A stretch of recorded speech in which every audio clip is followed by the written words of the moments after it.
اگر امام حسین کی زیارت نہ ہو، اگر اپنے کسی بھی ائمہ کی زیارت نہ ہو۔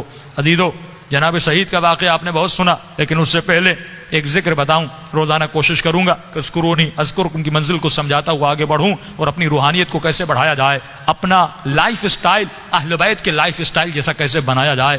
یہی ذکر کتنا فائدہ دیتا ہے۔ ایک شخص کہتا ہے میرا باپ بڑا گنہگار تھا، میں نے غسل و کفن دے کے اسے دفن کیا، رات کو خواب میں اپنے باپ کو دیکھا، تعجب تب ہوا جب میں نے اپنے باپ کو جنت میں دیکھا۔ میں نے کہا بابا آپ تو بڑے گنہگار تھے، آپ تو بڑے خطا کار تھے، آپ جنت میں کیا کر رہے ہیں؟ اس نے کہا میرے لال 3 دن تک میری قبر میں آگ جل رہی تھی، 3 دن تک مجھ پر فشار قبر عذاب قبر میں مبتلا تھا، لیکن 3 دن کے بعد کچھ قبریں چھوڑ کر ایک نیک خاتون کو دفن کیا گیا، جس کی آنے کے بعد پورے قبرستان میں جن جن پہ عذاب ہو رہا تھا ان پر اللہ کی رحمتیں نازل ہونے لگیں۔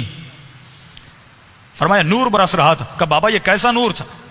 کہ جیسے اس کو دفن کیا، پہلی رات بھی، دوسری رات بھی، تیسری رات بھی اس کی قبر میں حسین ابن علی آتے تھے۔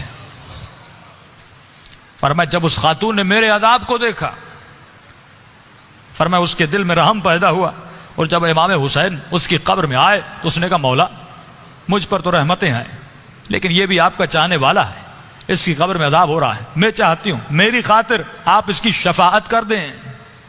کہ اس وقت امام نے دعا کے لیے ہاتھوں کو بلند کیا، میرا عذاب ختم ہوا۔ کہ بابا وہ خاتون کون سی تھی؟ کہ اس کا نام یہ تھا، اس کے شوہر کا نام یہ ہے، فلاں محلے میں رہتی تھی۔ یہ نیند سے اٹھا، اس محلے میں گیا، اس شخص کا نام پوچھا، کہ فلاں خاتون آپ کی زوجہ تھی؟ کہاں؟ کہ اس کا کون سا ایسا عمل تھا؟ کیا وہ بہت زیادہ نمازی تھی؟ کہ نہیں، صرف واجبات پہ عمل کرتی تھی۔ کہ بہت زیادہ قرآن پڑھتی تھی؟ کہ نہیں، مختصر قرآن پڑھتی تھی۔ کہ کوئی ان کا خاص بہت زیادہ ذکر تھا؟ کہ نہیں، ایک عام سی زندگی گزارتی تھی لیکن اخلاق کی اچھی تھی۔ اس نے کہا اتنا پوچھ کیوں رہے ہو؟ اس نے سارا واقعہ بتایا کہ آپ کی زوجہ کی خاطر میرے باپ کی شفاعت ہو گئی، کوئی تو ایسا عمل ہوگا جس کی وجہ سے امام حسین اس کی قبر میں گئے۔ تو فرمایا ایک عمل تھا جو کثرت سے کیا کرتی تھی۔ کہ وہ کون سا عمل تھا؟ فرمایا روزانہ زیارت عاشورہ پڑھا کرتی تھی۔ یہ مقام اذکرونی اذکرکم ہے کہ اے ہمارے چاہنے والو تم ہمیں یاد کرو، ہم تمہیں یاد کریں گے۔ اللہ کہتا ہے تو ایک قدم ہماری طرف آ، ہم اہل بیت علی ولی اللہ، علی ولی اللہ۔